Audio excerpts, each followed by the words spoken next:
Alright guys, so I've got another really unique and interesting watch here. So this is actually from a brand I've checked out once before. This is actually only their second watch, and they've already got a style completely unique and all of their own. But the question is this an improvement over the previous one, or have they taken a step backwards?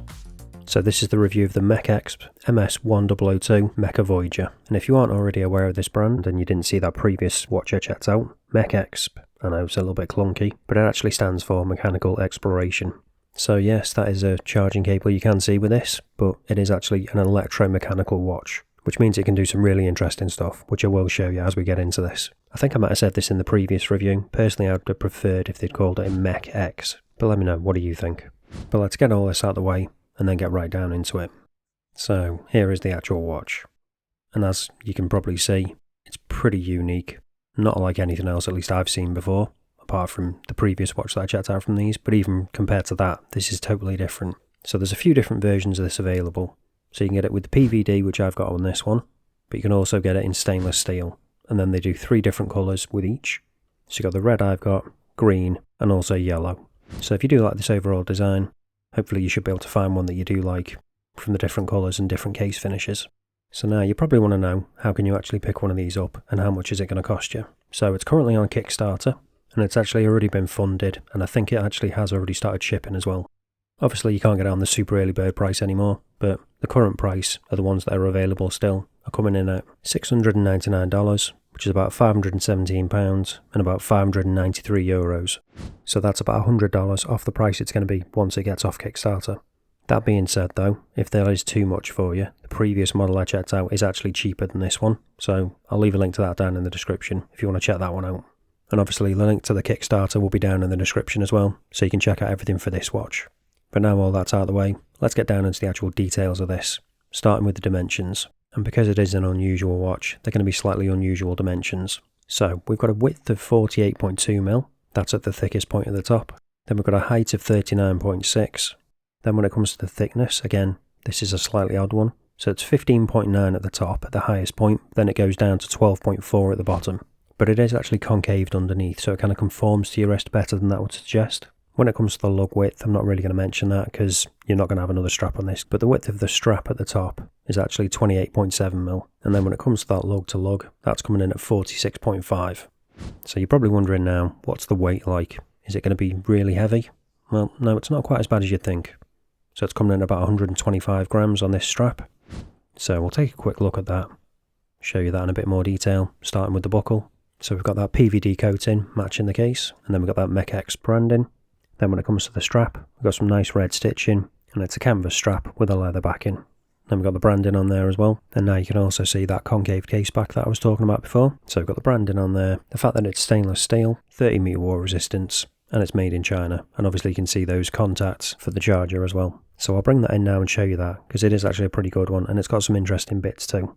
So again, we've got the branding on there, nicely finished, and then it's a nice braided cable as well.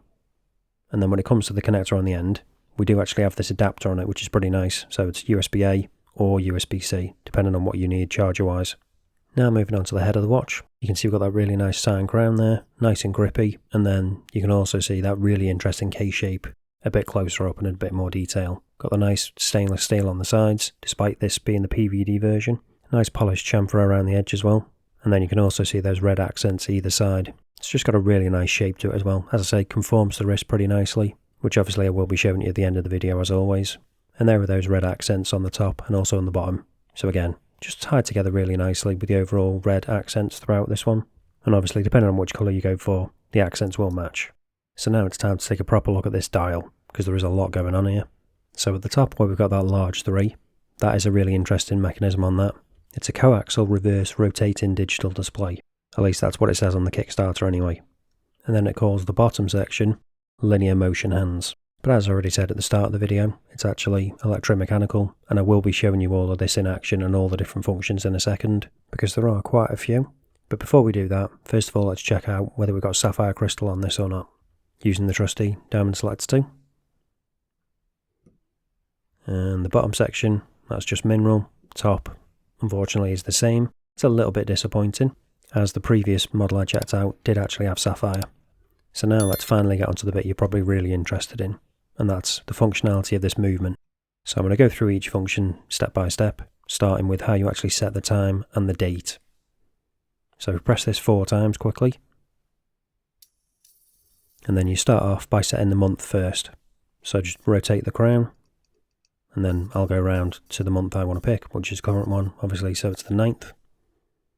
Then you just press the crown to set it. Then next we do the day, so it's Monday, and again press the crown to set that. And then next we set the date, so that actually moves along the bottom. But it isn't actually these numbers at the top. There are actually some smaller ones just above this little corkscrew type bit, so not the most legible really. And then again you just press the crown to set that. It's so satisfying just watching and hearing it cycle through all these different bits. And then now we come to setting the time, starting with the hour, and again push it in once it's set, and then we do the minutes with those larger numbers above the date bit. Push it in again, and then now it's fully set. So that is the time. We've got 10 minutes past 2. So now if we press it 3 times quickly, we'll enter a chronograph function. So press it once, and then it starts going. You've got the seconds along the bottom obviously, and then the minutes will be at the top. And then when you want to stop it, you just press the crown. That stops, press it one more time, and then it goes back to the time. So now if we press it quickly 2 times, we'll get the battery indicator. So it's coming up as 4, so that is 40% battery left. And then to get back to the time, just press it once. Now the final function, if we press this once, then we have the day and the date come up. So Monday, the 22nd.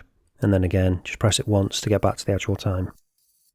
Oh, I just remembered, there is actually one other feature, and that's to put it into standby. So the power reserve on this is actually 25 days, which is pretty good, but you might want to use this at night, and I'll explain why in a second. So if you hold the crown down for 5 seconds, you will eventually see a green light come up. There we go. So that tells you it is in standby mode now, and this just stops it from ticking throughout the night, and also just saves a little bit more battery. And then if you want to get back out of that, you just press it once again.